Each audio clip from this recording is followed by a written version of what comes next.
Okay, mo bi akwa baba Benin studio where Cubase lesson number 2. Cubase tutorial number 2 in P account version and egu so no.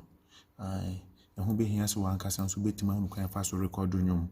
Semba ya ohonchew. Nti no ye to lesson so memory face so be subscribe semba ya videos no ye be ko so de aba na wetimi active bia se simple. Simple kra.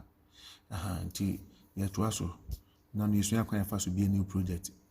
Obi a new project ya say na obenya no. Nti na no de no na ye to aso lesson 1 nim.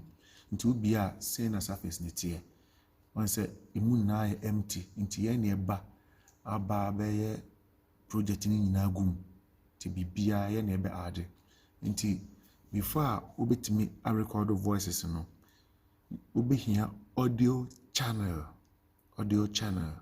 So ya beba kwa ya beba so connect microphone and sound card ni na but e can use software no semba ya beka trim machines ni ba pa na kire se ya kwa ni ma no obe record ya obe can hear audio channel and on the microphone ni form ya wo MIDI channel and on it had the instruments and drums ya beba ho drums and keyboards ni na no mu ne bono and the microphone and so no I the kasana vocal and only ta you use audio channel.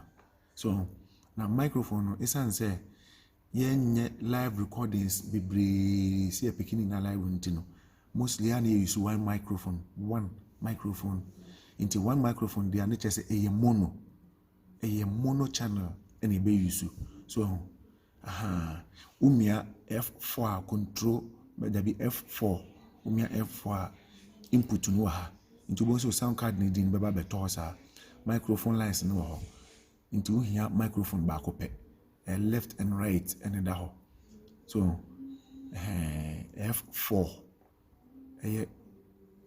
o computer monitor keyboard no umia F4 ebe microphone no input ni output ni na ama na fede into oba surface ya na o right click here so nsi ni nyina wo ho o right click here ni nyina wo your audio track add audio track add instrument track add MIDI track and add effects ni nyina bebre by say na ye hia audio because you person fa vocals you person fa voice so into umia audio track na onse abisao na edi kan ope channels ahe so ope dudu ahe audio channels ahe ebia anwo no oberhia ebia 10 lines 10 channels a obe pese obeto ni bebreguma onse mama number 1 into be add say 5 a good say bibia be add bia o add 2 a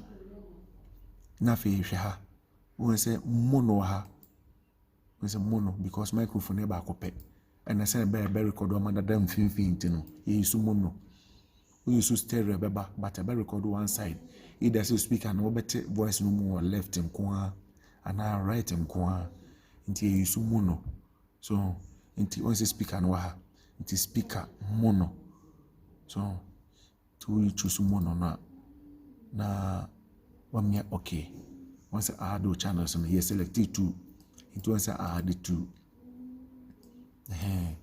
here more over sound right click here no come more into here 5 1 2 3 4 5 so no say okay na dey back home so what you say na part what you say you to aso open more o say ko add no say add ni na mono na dey begum so nti say na obenya tracks no so what you say Cubase say na obenya no nti pet tracks na dudu onso a o click ma umia delete o click ma and I say remove o mo hwema remove track to bit ma selecting na o don say control a no mi asa control no sa o ko remove na frame e bia me sa pen no be so be use okay nti ya to aso say na obenya no memory reference so ya kakra na wa mi save so and I also save as na you did not save back on that one me also na me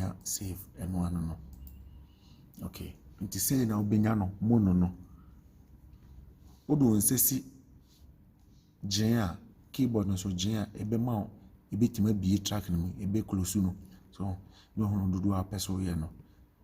Ɔhono biribi a nti sei na ɛbɛnya no. Mepacho wate aseɛ. Nti yɛbɛsan atoa so bio for lesson 3 no. Yadamase memory mfi sɛ wobɛ subscribe. Wo question biara so a me number go so wobɛtumi afrɛ me na yɛdi nkɔmmɔ. Mo medase.